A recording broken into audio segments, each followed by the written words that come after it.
এর লাগি নবীজি কইছেন আয়েশাও আমার উম্মতর যে বেটায় নামাজি স্ত্রী পাই গেছে জমিনত জান্নাত পাই গেছে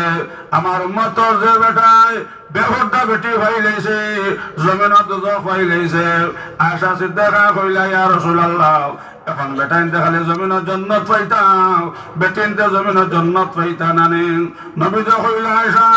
আমার উম্মতর যে বেটায় আমার উম্মতর যে বেটিয়ে তিলাওয়াত করনেওয়ালা স্বামী ভাই লাইছে 5 ওয়াক্ত নামাজি আমার উম্মতর বেটি জমিনত জান্নাত পাই লাইছে সুবহানাল্লাহ এর লাগে শরীয়ত আইছে বেটিন তোরে মারতায় নাই বেটিন তোর মন আর দানর হল আগে আগে শোনা যাইতো আবিতে সুগ্রিনতে মাঝে মধ্যে কোন সময় কোন ঘটনা শোনা যাইতো না সাহেব হল মাতো না এখন মোবাইল খুললেও দেবা খালি খান্ড খতরা বিয়াটি ওটায় মাথা জানা